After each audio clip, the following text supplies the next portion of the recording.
शुकासारिखे पूर्ण वैराग्य जाते, वसिष्ठा परिज्ञान योगेश्वराचे, कवी वाल्मिका सारिखा मान्य ऐसा, नमस्कार माझा सद्गुरु रामदासा.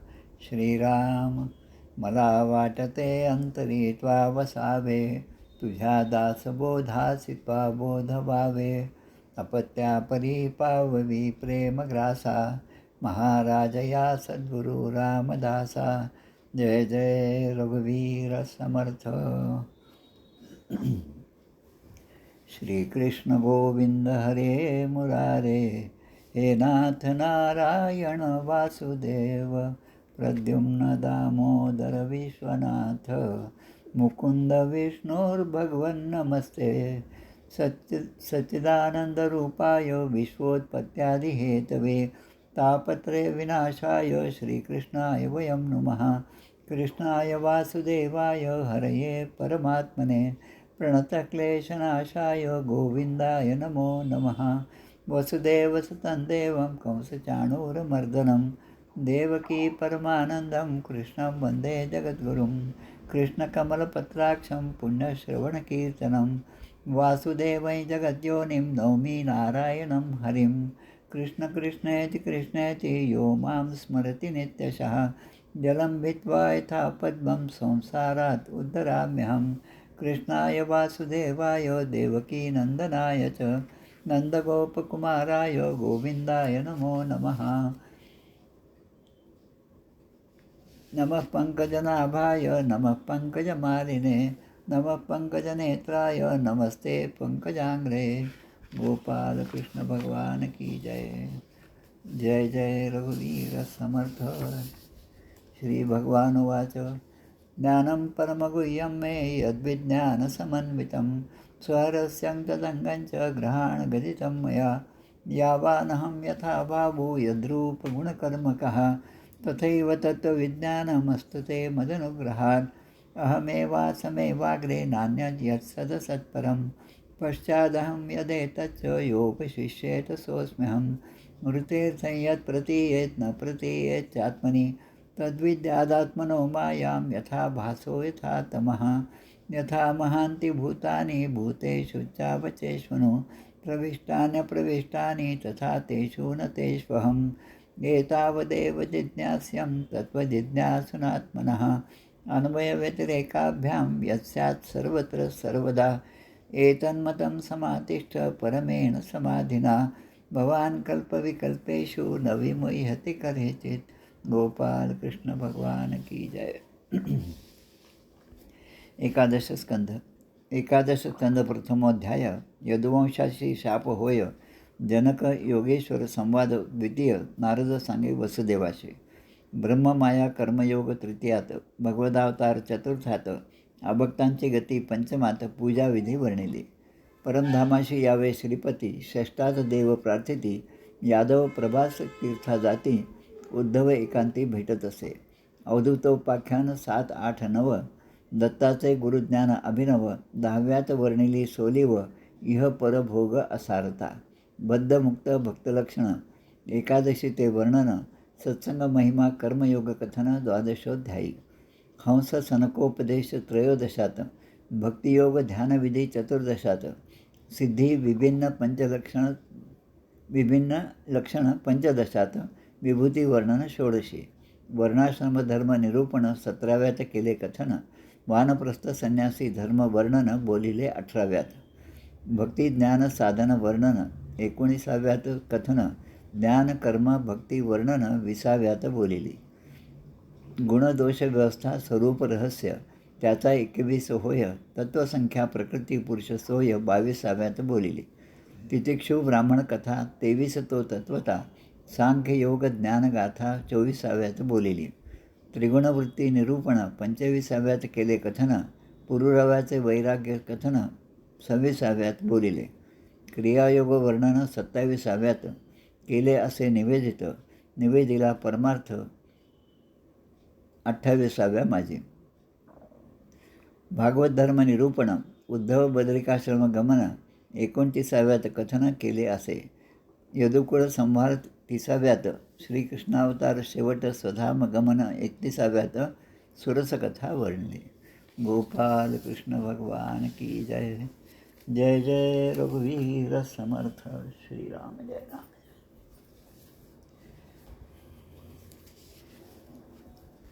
आज श्रावण शुद्ध अष्टमी. आजचा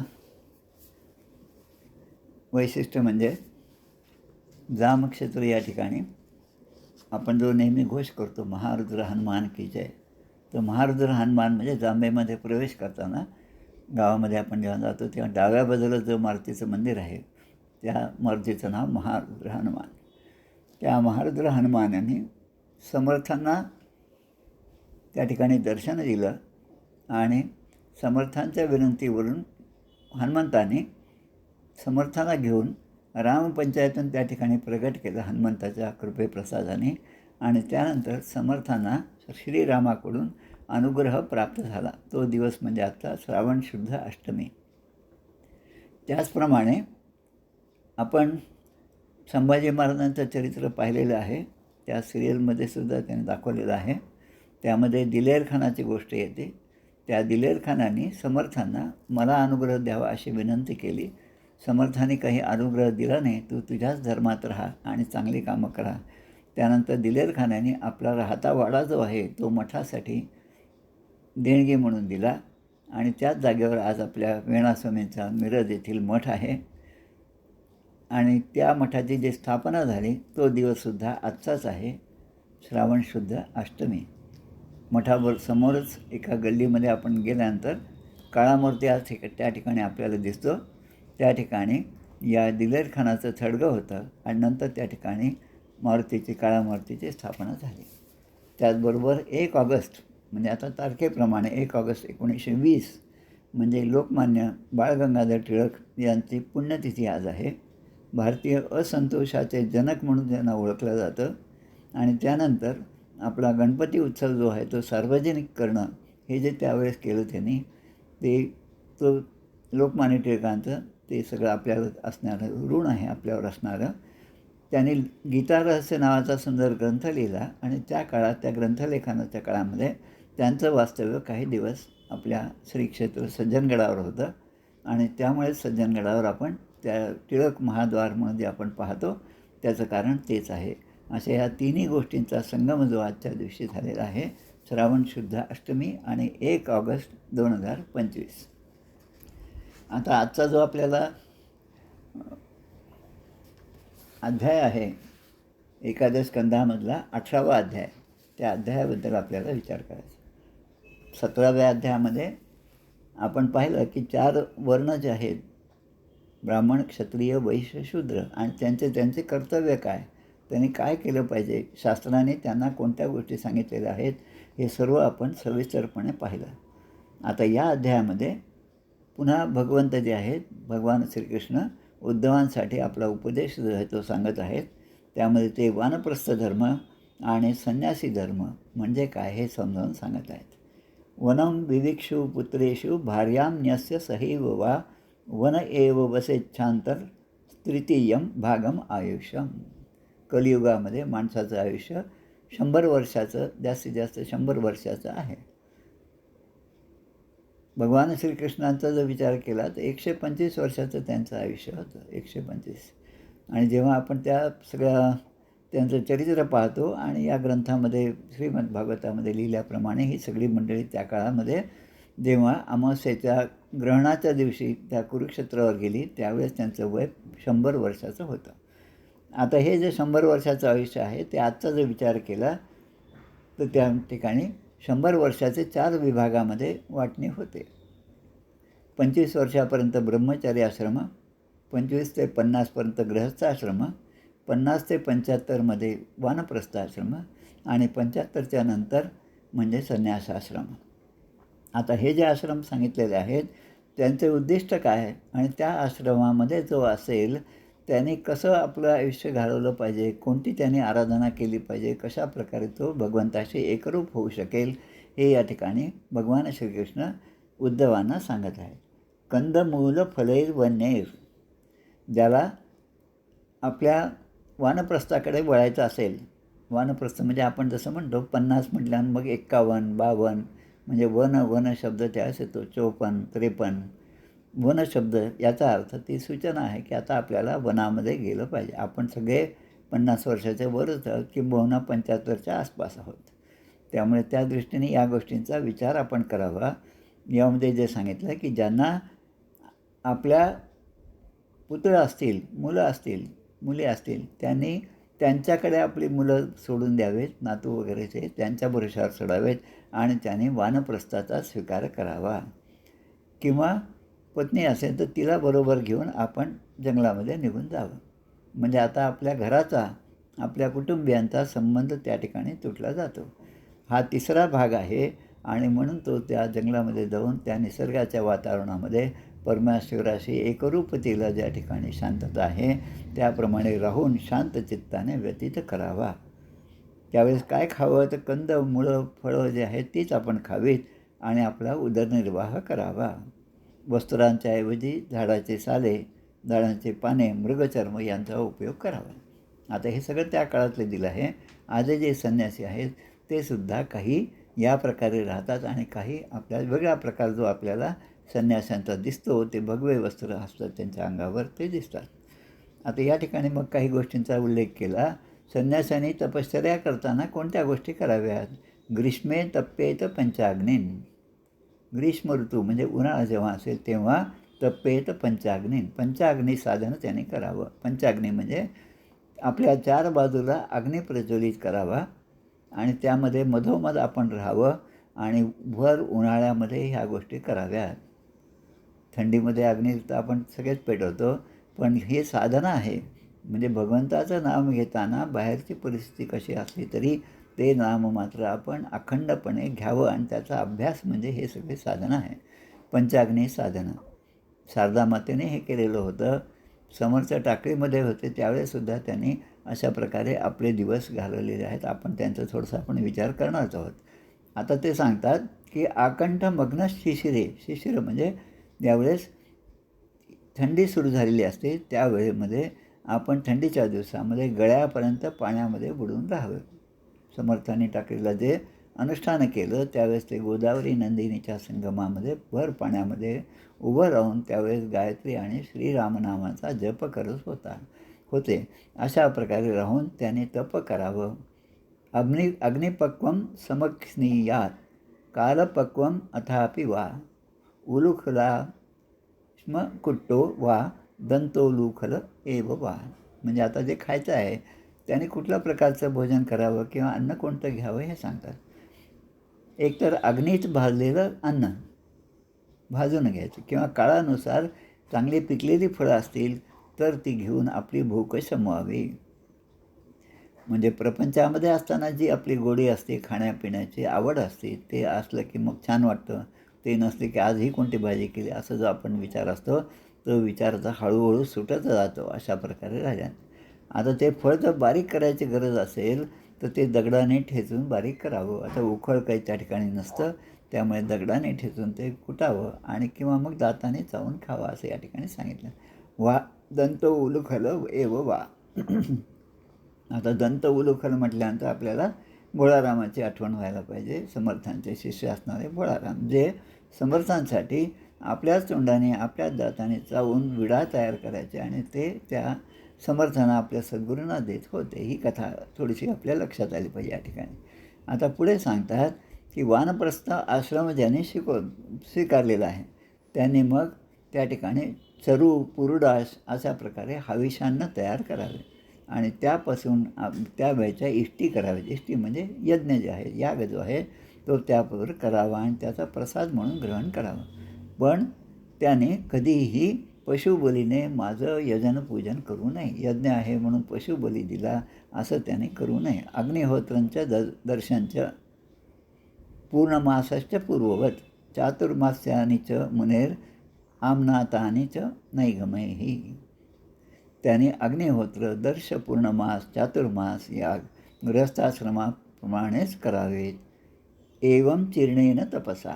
म्हणजे अशा प्रकारे तपाचं आचरण करीत असताना तो संन्यास, तो वानप्रस्थाश्रमातला जो जीव आहे तो आता कृश झालेला असतो. बरोबर आहे. जे काय खाणंपिणं अगदी मर्यादित आहे, कुठलीही नवीन चव म्हणून त्याच्या ठिकाणी नसते आणि जे आहे त्यामध्ये संतुष्टी असते आणि म्हणून माझं तप तो चांगल्या प्रकारे करू शकतो. आणि मग आता एवढं तप, एवढे शरीराला कष्ट तो माझ्यासाठी देत आहे आणि म्हणून त्याला त्याचं बक्षीस म्हणून काय मिळतं, तर ऋषी लोकात उपैत माम. ऋषी लोकामध्ये त्याला प्रथम गती मिळते आणि नंतर त्या ठिकाणून तो माझ्या परमधामाला येतो. यस्त्वेतत् कृच्छत तश्चीर्णम तपोनिश्रेयसम महत. आणि जो मनुष्य अतिशय कष्टाने आणि मोक्ष देणारी अशी तपश्चर्या करतो. आता त्याच्या उलट जर एखाद्या विशिष्ट फळाच्या प्राप्तीसाठी वानप्रस्थ स्वीकारत असतील, म्हणजे सकामाचा केव्हाही निषेध केलेला आहे. सकाम आणि निष्काम. सकाम म्हणजे मनामध्ये काहीतरी भाव ठेवून आपण तपश्चर्या करणे, भगवंताचं नाम घेणे, अगदी किंबहुना भगवंताच्या दर्शनासाठी जाणं मंदिरामध्ये, हे सुद्धा सकाम असेल तर ते शास्त्राला मान्य नाही. आणि निष्काम असेल, कुठल्याही प्रकारचं घेणं देणं नाही, पण भगवंता तुझं दर्शन मात्र मला रोज घडलं पाहिजे, हा भाव असेल तर मात्र तो माझ्या लोकी येऊन प्राप्त होतो. आता या ठिकाणी सांगितलं आहे की जे कर्माचं फळ आहे, पूर्वकर्म आपण जे केलं असेल त्याचं फळ जेव्हा ते परिपक्व होतं तेव्हा ते या जन्मामध्ये आपल्याला मिळतं आणि आपल्याला ते भोगावंच लागतं. त्यामध्ये कुठल्याही प्रकारचा शॉर्टकट नाही. सर्वजण आपापल्या कर्माची फळं भोगतात असं भगवंताचं म्हणणं आहे. मग आता ते नरकाप्रमाणे दुःखपूर्ण असलं तरी त्यांना ते भोगावंच लागतं, त्यामधून काही सुटका नाही. असं वाटून जर त्याच्या ठिकाणी वैराग्य निर्माण झालं त्या भीतीपोटी, तर मग त्याने विधीपूर्वक संन्यास ग्रहण करावा असं सांगितलं. आता या ठिकाणी संन्यास ग्रहण असले, वानप्रस्थाचा थोडासा विचार झाला, आता संन्यास धर्माचा विचार या ठिकाणी येतो. यदा कर्मविपाकेषु लोकेषु निर्यात्मसु विरागो जायते सम्यक न्यस्ताग्नि प्रव्रजेत तत्. ज्याला संन्यास घ्यायचा असेल शास्त्रानुसार त्याने मला उद्देशून यज्ञ करावा आणि नंतर आपलं सर्वस्व ऋत्विजाला देऊन टाकावं. आता हे सगळं थेरी या ठिकाणी सांगितलं, पण त्याचा उपयोग किंवा त्याचं प्रत्यक्ष आचरण कोणी केलं याचासुद्धा विचार आपल्याला करावा लागेल.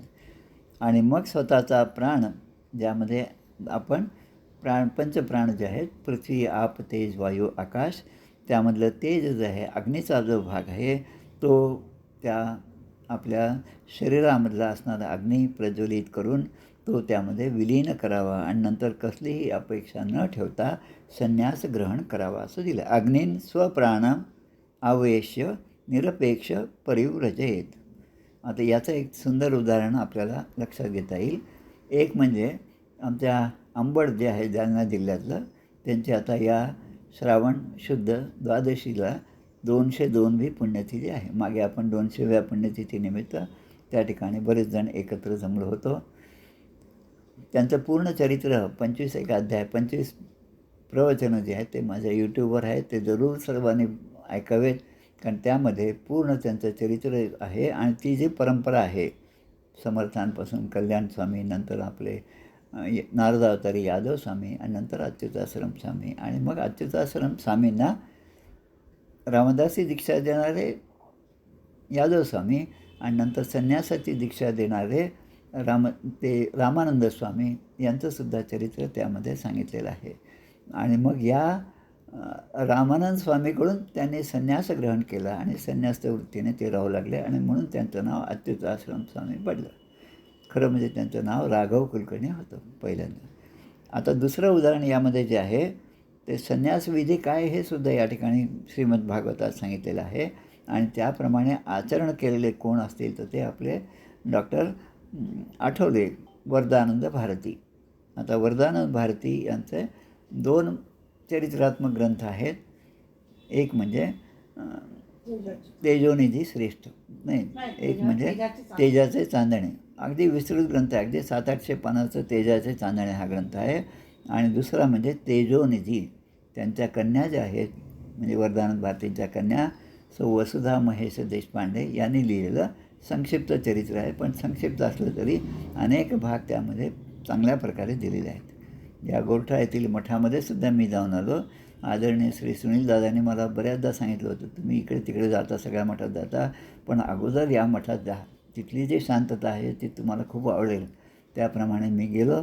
पण जेव्हा मी त्या मठामध्ये पारायणासाठी गेलो तेव्हा कदाचित सुनील दादा होते की नाही माझ्या लक्षात नाही, पण खूप चांगला अनुभव त्या ठिकाणी आला. वरदानंद भारती त्यांचं जे निर्याणाचं स्थान आहे, त्यांनी समाधी जी घेतली ते उत्तर काशीमध्ये आहे, हिमालयामध्ये. सुरुवातीपासूनच गंगेच्या काठावर असल्यामुळे गोदावरी नदीचं प्रेम आहे. गोदावरी महात्म्यसुद्धा लिहिलेलं आहे. आणि त्यानंतर गंगेच्या त्या प्रेमापोटी ते हिमालयामध्ये जाऊन राहिले. त्यांनी चैत्रवद्य दशमी, एकादशी, द्वादशी आणि त्रयोदशीच्या दिवशी संन्यास ग्रहण केला. त्यांचं एक खूप छान प्रकारचा पुस्तकामधला उल्लेख जो आहे तो आपण या ठिकाणी थोडासा पाहूया की संन्यास कसा ग्रहण करतात. त्यामध्ये स्वामीजींनी विद्यानंद महामंडलेश्वर जे होते विद्यानंद स्वामी यांना अगोदर त्यांच्याशी बोलून घेतलं आणि आपण मला संन्यास द्यावा, संन्यास दीक्षा द्यावी. तेव्हा ते म्हणतात की तुम्हाला संन्यास दीक्षा देऊन मी धन्य होईल असं मी समजतो. आणि त्याप्रमाणे स्वामीजी त्या गोरठ्याहून त्या ठिकाणी जाऊन पोहोचले कैलास आश्रम. आणि मग दशमी, एकादशी, द्वादशी, आता पहिल्यांदा जेव्हा ते त्या ठिकाणी गेले त्या ठिकाणी रोजच्या वेशामध्ये पांढरं शुभ्र सगळं पागोट आहे, धोतर आहे, गळ्यामध्ये वीणा आहेत, हातात चिपळ्या आहेत, त्या वेशामध्ये त्यांचं त्या ठिकाणी कीर्तनसुद्धा झालं.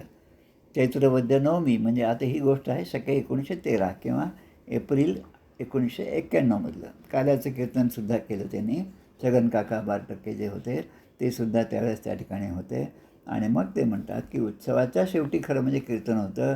आता हा म्हणजे माझ्या जीवनाचा सुद्धा उत्सवच आहे संन्यास ग्रहण करणं. आणि संन्यास ग्रहणामध्ये गृहस्थाश्रमाचा त्याग आहे आणि एका नवीन जीवनाला मी सुरुवात करत आहे. त्यावेळेस विद्यानंद जे होते ज्यांनी त्यांना संन्यास दीक्षा दिली त्यांचं जे त्या ठिकाणचं भाषण झालं ते फार महत्त्वाचं आहे. ते म्हणतात संन्यास हा जीवनाचा सर्वश्रेष्ठ आश्रम आहे, संन्यासाश्रम. आता त्या आश्रमाचं वैशिष्ट्य म्हणजे की स्वतःचं श्राद्ध स्वतःच करायचं. आणि हा जो संन्यास आहे वरदानंद भारतीचा स्वामींचा तो हा परमहंस संन्यास आहे. म्हणजे ज्याला केवळ ब्रह्मचिंतन हेच त्यांना पुढे आता करायचं आहे आणि ते ब्रह्मचिंतन ते करतील असं त्यांचं ते भाषण झालं. आणि मग विद्यानंदगिरींच्या तर्फे त्यांच्या हस्ते यांची संन्यास दीक्षा पार पडली. दशमी, एकादशी, द्वादशी. मग त्यामध्ये ते म्हणतात की त्यांनी त्यावेळेस अष्टक श्राद्ध केलं. म्हणजे 8 प्रकारचे श्राद्ध संन्यासाला करावे लागतात. अगदी आताचं उदाहरण म्हणजे आमच्या अकोल्यामध्ये असणारे आमचे नितीन दादा कोंडोलीकर दत्त संप्रदायाचे आहेत. त्यांनी पूर्ण 24 लाखाचं पुरस्चरण गायत्रीचं केलेलं आहे. आणि त्या ठिकाणी औदुंबरवाडी, नरसोबाची वाडी या ठिकाणी राहून ते राहिलेले आहेत. त्यांच्या घरातले 2-3 जण माझ्या चांगल्या ओळखीचे आहेत. आत्ताच जून महिन्यामध्ये त्यांचा हा संन्यास जो ग्रहण विधी होता तो झाला. आता हे जे आहे ते अष्टश्राद्ध त्यांनी केलं वरदानंद भारतीने. त्यामध्ये देव, ऋषी, मानव, पंचमहाभूते, माता, पिता आणि पितामह, आई वडील, आजोबा आजी यांचे श्राद्ध केले. आणि नंतर आप्पांनी स्वतःचे श्राद्ध केले. असे हे अष्टक श्राद्ध आहे. आणि विशेष म्हणजे यामध्ये स्वतःचं श्राद्ध स्वतःलाच करावं लागतं. नंतर मग पुढचे विधी म्हणजे आता संन्यासाचे विधी जे आहेत ते आपण समजावून घेत आहोत. पुण्यावाचन आहे, देवता स्थापन आहे, पूजन आहे, नांदी श्राद्ध आहे आणि वेदमंत्र असतात. हे सगळं झालं. त्यामध्ये विशेष म्हणजे सगळ्यात शेवटी विरजा होम होत असतो. आणि विरजा होम झाला म्हणजे ज्याला संन्यास घ्यायचा आहे तो आता शुद्ध झाला, संन्यास दीक्षेला तो पात्र झाला. असा विरजा होम त्याने केला. आणि मग त्यांना ते दंड जे आहेत, दंड, कमंडलू हे त्यांना देण्यात आले. आणि मग आत्तापर्यंत त्यांनी हा जो विधी करायचा त्याच्या आधी क्षौर करावं लागतं. आणि ते क्षौर केल्या वेळेस त्यांनी फक्त थोडीशी शेंडी ठेवली, काही केस ठेवले. आणि जेव्हा खरा संन्यास घ्यायचा त्यावेळेस त्यांच्या गुरूंनी म्हणजे विद्यानंदाने ते उरलेले जे केस होते ते सुद्धा कापले. आणि मग त्यांचं नाव आता अनंतराव आठवले हे नाव गेलं आणि स्वामी वरदानंद भारती या नावाने ते प्रसिद्ध झाले. हा जो वरदानंद भारतीची परंपरा आहे ती परंपरा आपल्या दक्षिणेतली शंकराचार्यांच्या शृंगेरी मठाची परंपरा आहे. भारती म्हणजे भा म्हणजे तेज, भा म्हणजे ज्ञान. आणि हे ज्ञान आणि हे तेज यामध्ये ज्यांना आवड आहे त्याचं नाव भारती. रत, भामध्ये रत असणारा म्हणून भारती. आणि वरदानंद हे नाव जे आहे ते सुद्धा खास नाव आहे, कारण त्यांना वरदनारायणांनी त्या हिमालयामध्ये दर्शन दिलेलं होतं. वरदनारायणाची मूर्ती जी आहे त्या गोरठ्याच्या मठात जवळपास 15-20 फुटाचा खूप मोठा फोटो त्या ठिकाणी लावला, ज्या ठिकाणी रोज सकाळी संध्याकाळी उपासना त्या ठिकाणी होत असते. प्रत्येकाने तो मठ जरूर जाऊन पाहावा. आता मी बोलायला लागलो तर मग त्यांचं चरित्र जास्त येईल, म्हणून थोडंसं या ठिकाणी मी थांबतो आणि आपल्या मूळ गोष्टींकडे वळूया आपण. इष्टा यथोपदेश माम दत्वा सर्व स्वमृत्युजे अग्नीन स्वप्राणान आवेश निरपेक्ष परिवृजे. म्हणजे त्याने संन्यास ग्रहण करावा. आणि त्यात आता पुढे सांगतात, जेव्हा ब्राह्मण संन्यास ग्रहण करतो, म्हणजे हे एक जनरल स्टेटमेंट आहे या ठिकाणी दिलेला. विप्रस्य वै संन्यासतो देवा दारादिरूपिण. आता एक सर्वसाधारण माणूस हा संन्यास ग्रहण करतो हे अनेकांना पटत नाही किंवा त्यांना ते पाहतसुद्धा नाही. आणि तेव्हा स्वतः देव किंवा स्त्री पुत्र म्हणजे घरामधले आपले नातेवाईक जे आहे ते स्वतः त्या ठिकाणी त्या संन्यास ग्रहणाच्या विधीमध्ये एक प्रकारचं विघ्न आणतात, असं श्रीमद भागवतामध्ये सांगितलेलं आहे. विघ्नान कुर्वन्ते ययम यस्मान अनाक्रम्य समीयात परम. ही कारण काय की आता आमची अवहेलना करीत आहेत. शेवटी माणसाला स्वार्थ हा महत्त्वाचा असतो. आई वडील गेल्यानंतर मग माझं कसं होईल हा विचार आधी मुलाच्या ठिकाणी येतो, आणि मग मी इथून गेल्यानंतर मग घरच्या लोकांचं कसं होईल हा प्रपंचिकाच्या मनामध्ये विचार येतो. पण या दोघांच्या पलीकडे जाऊन वानप्रस्थ आणि संन्यासाश्रम स्वीकारणाऱ्यांच्या ठिकाणी हा विचार हळूहळू लयाला जातो. आता ज्याने संन्यास ग्रहण केला आहे त्याने मात्र संन्यासाचंच वस्त्र धारण केले पाहिजे. पूर्ण काही कपडे न घालता त्याने फक्त लंगोटी आणि त्यावर एक छोटीशी छाटी असं धारण केलं पाहिजे. समर्थांचा जो फोटो पाहतो आपण, मेरुस्वामीने काढलेला असेल किंवा आपल्या तंजावरच्या भीमस्वामीने काढलेला असेल, हे फोटो खऱ्या अर्थाने समर्थाने पाहिलेले फोटो आहेत. आजही आपण गडावर गेलो तर त्या ठिकाणी जो फोटो आहे तो वेगळाच आहे. खरं म्हणजे हे जे ओरिजिनल फोटो आहेत जे समर्थाने पाहिलेले आहेत तेच फोटो आपल्या सगळ्या रामदासी मठांमध्ये लावले पाहिजेत, असा माझा एक आग्रह आहे. आता संकट काळ असेल तर त्यांनी फक्त दंड आणि कमंडलू या व्यतिरिक्त दुसरी कुठलीही गोष्ट स्वतःजवळ बाळगू नये. आमचे वासुदेवानंद सरस्वती संन्यास ग्रहण केला. अगदी काही बरोबर न घेता त्यांनी सगळा प्रवास भारतभर केलेला आहे. त्यांचं चरित्र जर आपण पाहिलं तर ते जर आपण या गावाहून त्या गावावर गेले, दक्षिणेकडून उत्तरेत गेले, असं जर आपण रेघा काढल्या भारताच्या नकाशावर तर त्या नकाशामध्ये असंख्य रेघा आपल्याला दिसतील. एवढं भ्रमण त्यांनी त्या काळामध्ये केलेलं आहे. आता संन्यासाने कसं वागावं? दृष्टीपुतम न्यसेत पादम. आपली दृष्टी जी आहे आपल्या पायाकडे पाहिजे. पायाकडे म्हणजे इतर गोष्टीकडे दृष्टी न ठेवता डोळ्यांनी जमिनीवर पाहूनच पाऊल ठेवलं पाहिजे. आता याचा एक चांगला विचार कसा आहे तो म्हणजे आपला जडभरताचं जे आख्यान आहे, जडभरत आणि रौगण राजा यांची जी भेट आहे जे आपण श्रीमद भागवतामध्ये ऐकलेली आहे, त्यामध्ये त्या पालखीचा भोई म्हणून जडभरताची योजना होते. आणि जडभरत अशा प्रकारचे असल्यामुळे चालताना एखादा किडा मुंगी जरी आले तरी ते त्या ठिकाणी उडी मारत होते आणि त्याचा धक्का त्या राजाला बसत होता. तसं या ठिकाणी सांगितलं, जमिनीवर पाऊल टाकताना सगळ्या गोष्टी आधी पाहाव्यात. पाणी प्यायचं असेल तर ते सुद्धा वस्त्राने गाळून प्यावं. आता पाणी आपलं सगळं शुद्ध असतं, सगळं ठीक आहे, पण संन्यासाने ते गाळून प्यावं. म्हणून या ठिकाणी त्रिदंडी संन्यास हा एक शब्द आपण ऐकतो. त्या त्रिदंडीचा अर्थ त्याने संन्यासाने वाणीचं मौन बाळगलं पाहिजे, पहिला दंड. आणि दुसरं म्हणजे शरीराचा काम्यकर्म त्याग. काम्यकर्म म्हणजे एखाद्या इच्छेने आपण काम जसं करतो प्रपंचातलं संसारिक जे आहेत तसं न करता त्या काम्यकर्माचा त्याग केला पाहिजे. हा दुसरा दंड. दंड म्हणजे त्याच्यासाठी एक आचारसंहिता दिली. आणि नंतर मनाचा प्राणायाम. मनाचा प्राणायाम म्हणजे प्राणायाम करून त्याने आपलं जीवन जगलं पाहिजे. हे 3 दंड आहेत. आता काही जे ज्यांच्याजवळ हे 3ही दंड नाहीत, म्हणजे याप्रमाणे जे वागत नाहीत, मग ते काय करतात आजकालच्या कलियुगामध्ये, ते केवळ बांबूचे दंड घेऊनच संन्यासी होत असतात. भिक्षाम चतुर्षु वर्षेण विगर्ह्यान वर्जयांश्चरेत. मग संन्यासाने निंदित आणि पतित.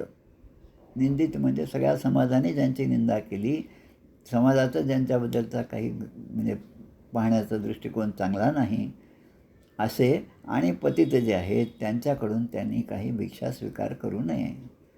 पण इतर जे 4 वर्ण आहेत त्यांच्याकडून त्यांनी भिक्षा स्वीकारावी. आता भिक्षा स्वीकारताना ज्या ठिकाणी आपल्याला भिक्षेला जायचं असेल तिथे आधीपासूनच सांगून जाऊ नये की उद्या मी तुमच्या भागामध्ये येणार आहे, हे पण त्यांनी करू नये. आणि मग 7 घरातूनच त्यांनी भिक्षा मागावी. भगवान श्रीधर स्वामींचं चरित्र किंवा कुठल्याही यतीचं चरित्र आपण जर पाहिलं तर अशा प्रकारचे नियम पाळून ते राहिलेले आहेत. प्रसंगी त्यांना शारीरिक व्याधीसुद्धा बऱ्याच झालेल्या आहेत, पण त्याची पर्वा न करता भिक्षेमध्ये जे काय मिळेल त्याप्रमाणे ते संतुष्टतेने राहत होते.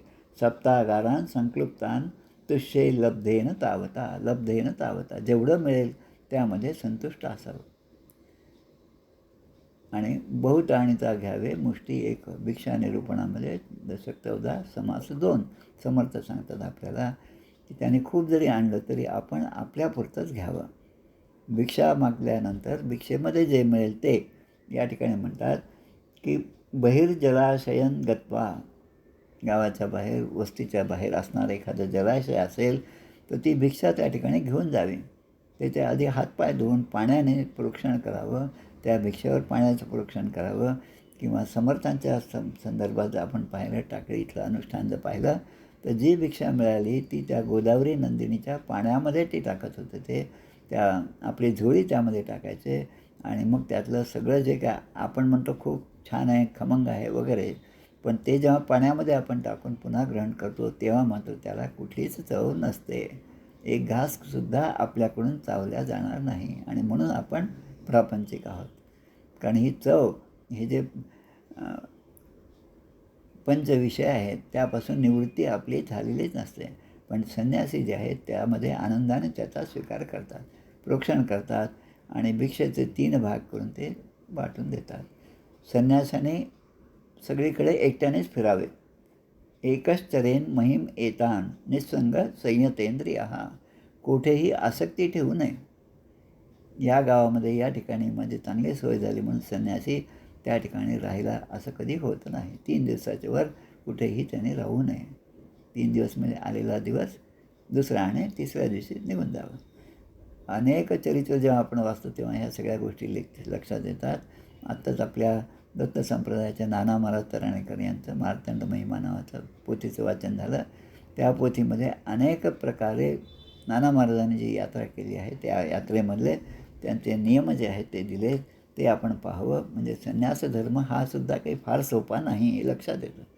पण संन्यासाने प्रत्येक ठिकाणी जी परिस्थिती कशी असो, अनुकूल असो किंवा प्रतिकूल असो, त्या ठिकाणी धैर्यानेच वागलं पाहिजे आणि परमात्म्याला सगळीकडे समदृष्टीने पाहावं.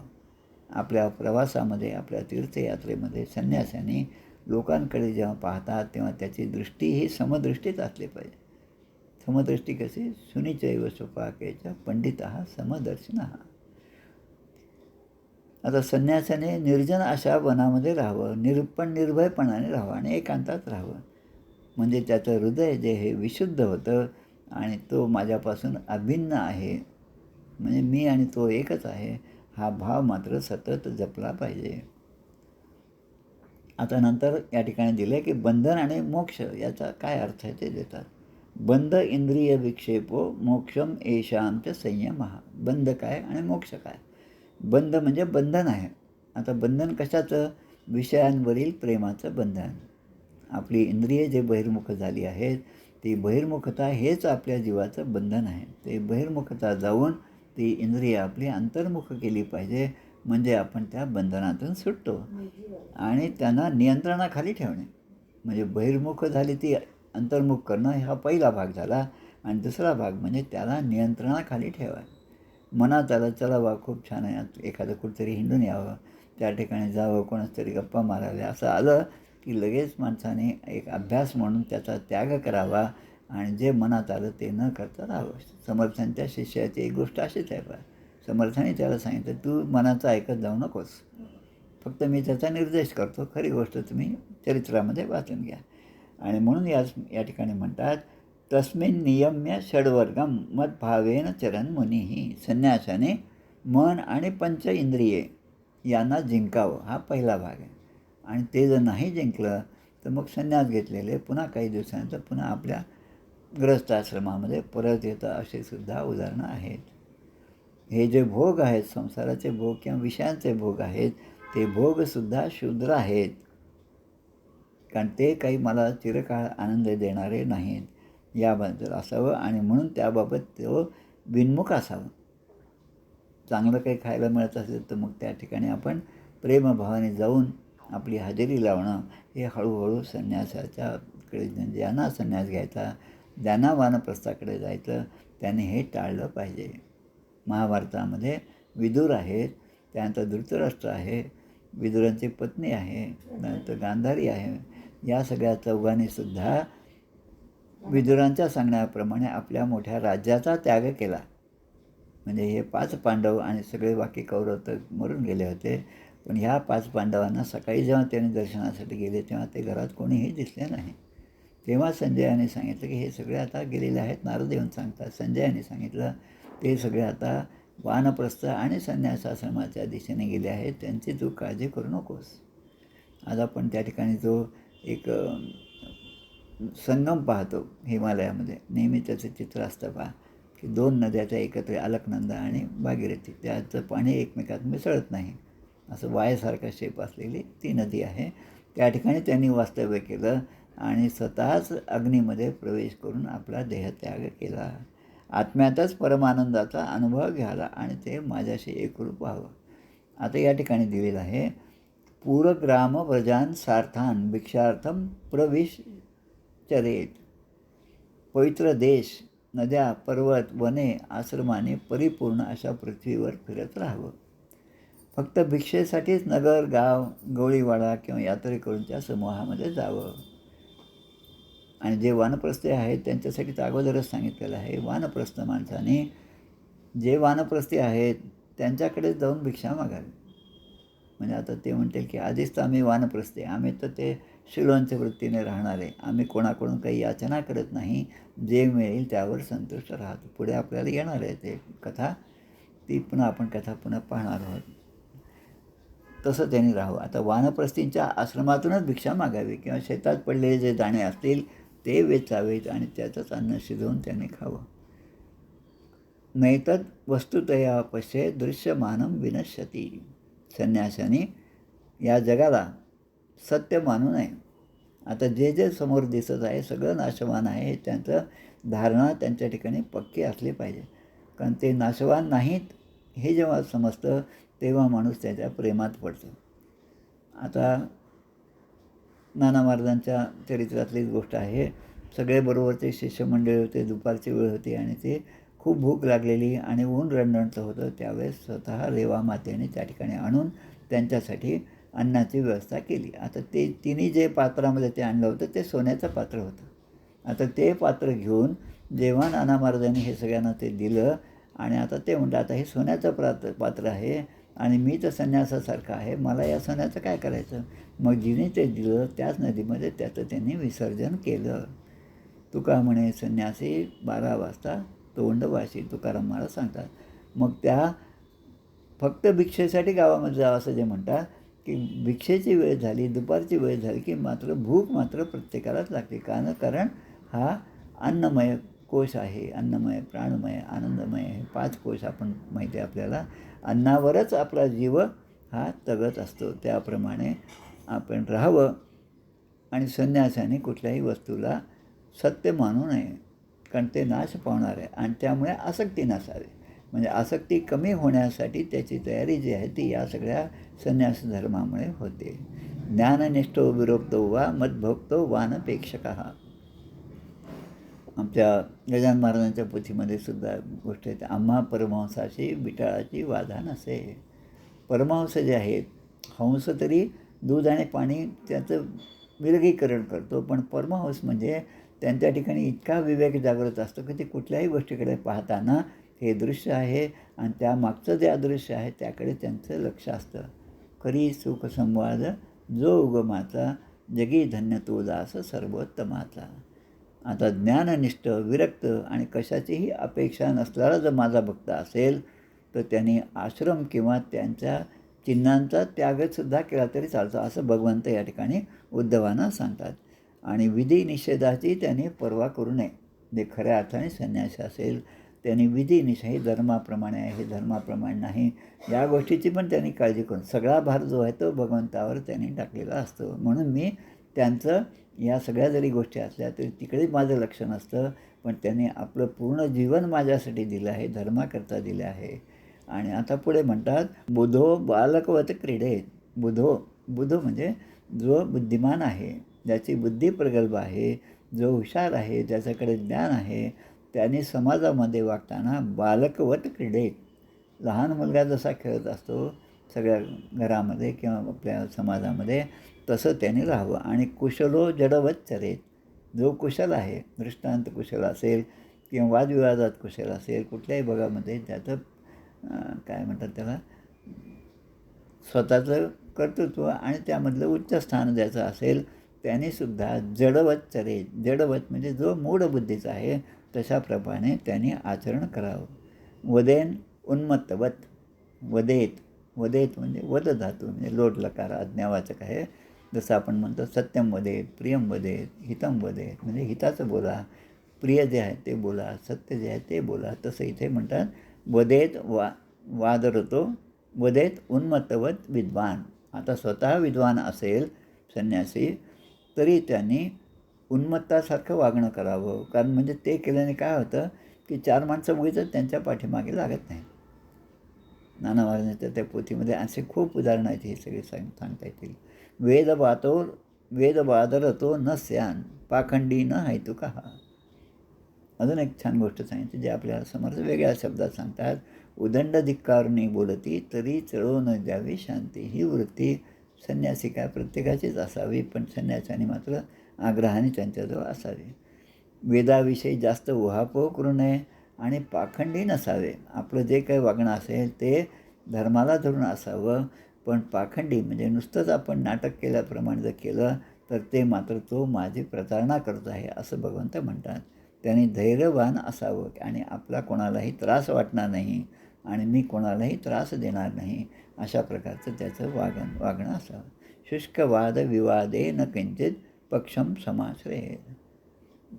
समर्थ जे सांगतात, मनाश्रेष्ठ धारिष्ठ जीवी धरावे, मना बोलणे नीच शोषित जावे, स्वये सर्वदा नम्र वाचे वदावे, मना सर्व लोकासी रे निवावे. आता पुन्हा आपल्या ज्ञानेश्वर महाराजांच्याकडे गेलं, म्हटलं रामेश्वर भट्टच आहे का नाव, कदाचित चुकले असेल ना. ज्ञानेश्वरांना ते बोलले, पण त्याचा काही त्यांच्यावर परिणाम नाही झाला. ते मात्र तेवढ्या शांत चित्ताने सगळं ऐकत होते. आता पुढे म्हणतात, नो द्विजय जनात धीरो, नो जन च उद्विजेन न तू. म्हणजे जो धैर्यवान आहे, कोणालाही त्रास देणार नाही, त्याने प्रसन्न मनाने आपलं कोणी अवहेलना केली तरी त्याने ती सहन करावी, पण त्याच्या बदल्यामध्ये कोणाचाही अपमान करू नये. एखाद्या पशुप्रमाणे आपल्या शरीरासाठी कोणीही कोणाशीही वैर करू नये. पशूंचं आपण पाहतो एकमेकांमध्ये वैर असतं, ते वैर त्यांच्या मंदबुद्धीमुळे आहे. आणि आपण जर संन्यासी आहोत आणि आपण हे सगळं जाणून बुजून संन्यासाचा स्वीकार केला असेल तर मात्र वैर करणं हे संन्यास धर्माच्या विरुद्ध आहे. आता पुढे देतात ते, पाण्याने भरलेल्या वेगवेगळ्या पात्रामध्ये चंद्राचं प्रतिबिंब जसं वेगवेगळं दिसतं तसं एकच परमात्मा सर्वांच्या ठिकाणी आहे. ही धारणा त्याची पक्की पाहिजे. त्यामुळे प्रत्येक जीवमात्राकडे पाहताना हाच विचार त्याच्या ठिकाणी मनामध्ये नेहमी आला पाहिजे. अलब्ध्वा न विषिदेत काले काले अशनम क्वचित. आता संन्यासाला एखाद्या वेळेस भोजन मिळालं तर काही हरकत नाही, आणि नाही मिळालं तरी चालेल, दुःखी होऊ नये त्याने, आणि मिळाले तरी हर्ष मानू नये. म्हणजे हर्ष आणि शोक यामध्ये समता त्याने राखली पाहिजे. कारण भोजन मिळणं आणि न मिळणं हे सगळं परमेश्वराच्या कृपेचाच भाग आहे. ते मिळालं तरी कृपाच आहे आणि न मिळाले तरी कृपाच आहे, असा विचार संन्यासाने नेहमी मनात घ्यावा. लब्ध्वा न ऋष्येत, धृतिमान उभयम दैवत तंत्रितम. आता आहारार्थम समीहेत युक्तन तत्प्राणधारणम. भिक्षेसाठी प्रयत्न करणं हे मात्र फार महत्त्वाचं आहे. कारण काय, एखादा सिंह जरी असेल तर त्याला काही आपोआप एखादं जनावर येऊन त्याच्यात समोर येईल आणि मग हा त्याला खाईल असं होत नाही. त्यालासुद्धा त्यासाठी प्रयत्न करावा लागतो. आपल्या प्राणाचं रक्षण करण्यासाठी आपण भिक्षा ही मागितलीच पाहिजे. कारण प्राणमय जे कोश आहे, पंचकोश, अन्नमय, प्राणमय, मनोमय, विज्ञानमय आणि आनंदमय पंचकोश आहेत. तत्वबोध, आत्मबोध हे जे आदी शंकराचार्यांचे ग्रंथ आहेत त्यामध्ये या गोष्टी खूप चांगल्या प्रकारे समजून सांगितलेल्या आहेत. आणि कलियुगामध्ये प्राण हा अन्नावरच त्याचं पोषण होतं. त्यामुळे प्राण जो आहे तो अन्न नसेल तर मग हळूहळू त्याची शक्ती कमी होते. आधी अन्न आणि मग प्राणमय, मग मनोमय. प्राण म्हणजे ऊर्जा, शरीरामध्ये ऊर्जा. जसं आपण उपास असला की मग त्या दिवशी जास्त बोलणं नाही, जास्त फिरणं नाही. कारण का उपास आहे, आज उपास आहे, आज उपास आहे. म्हणजे त्या उपासाचं खाण्याशी डायरेक्ट संबंध असतो, भगवंताशी संबंध नसतो. आता ज्ञानी पुरुष असेल त्याने काय करावं ते सांगतात.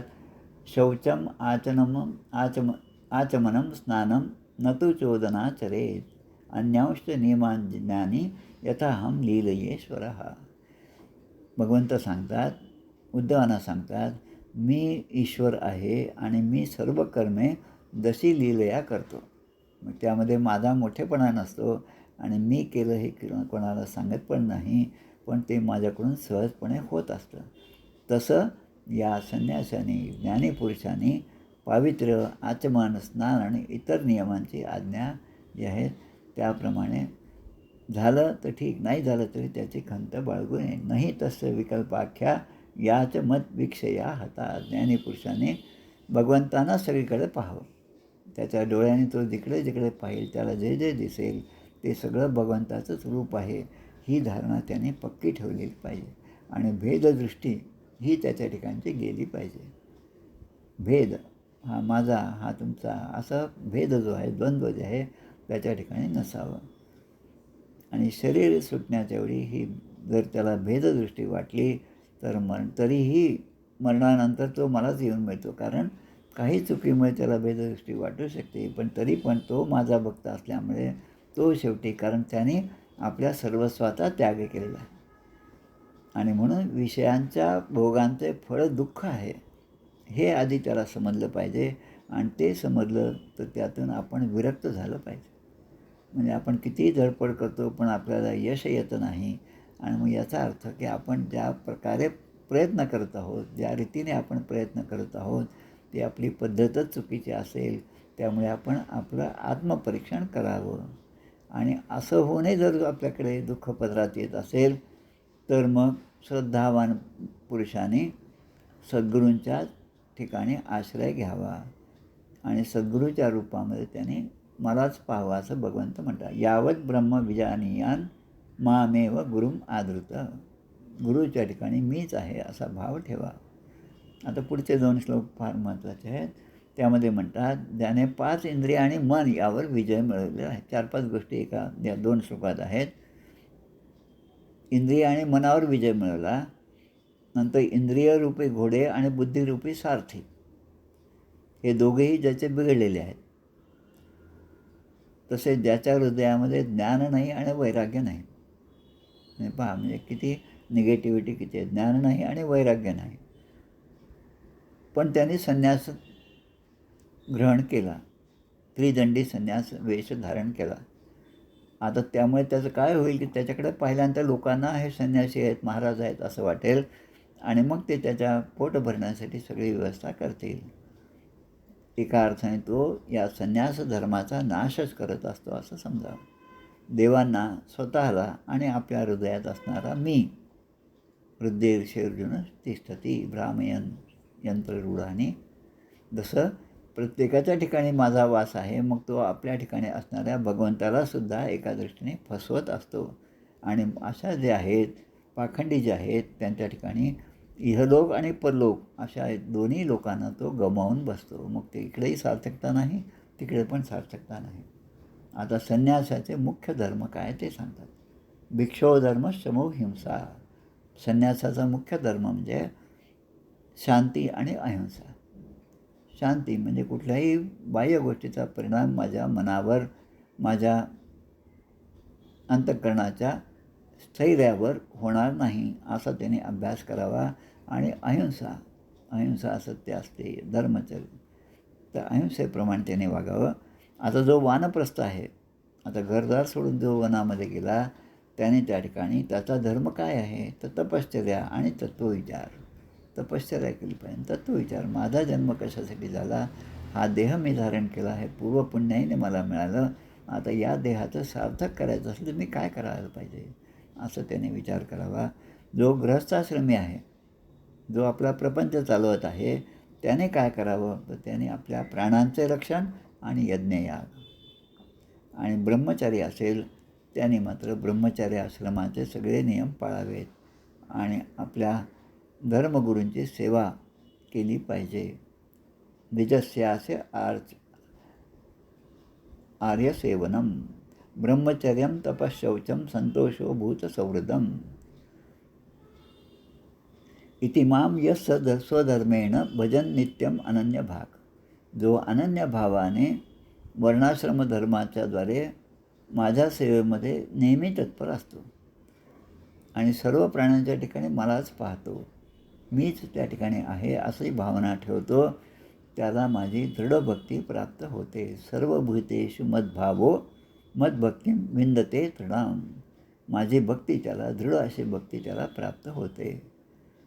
इति स्वधर्म निर्णिक्त सत्वो निर्ज्ञात अद्गती ज्ञानविज्ञान संपन्नो न चिरात समुपैती माम. अशा प्रकारे तो गृहस्थ आपल्या धर्माचे पालन करून त्याचं अंतःकरण शुद्ध झालेलं असतं आणि तो माझं स्वरूप हळूहळू जाणू लागतो. ज्ञानविज्ञानाने तो संपन्न होतो आणि अशी अवस्था त्याला झाल्यावर तो लवकरच मला प्राप्त करून घेतो.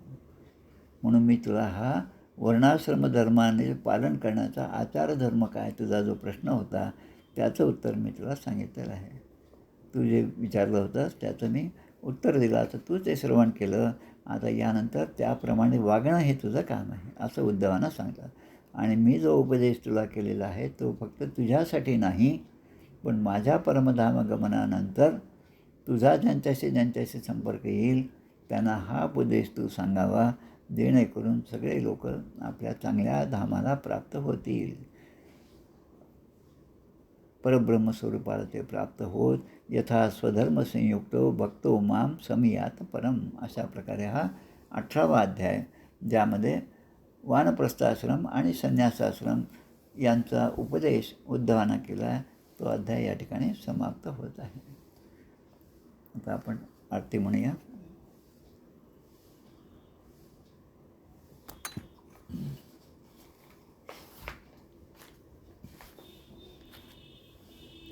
जय हो जय श्री भागवता, आरती करी तुझ भगवंता.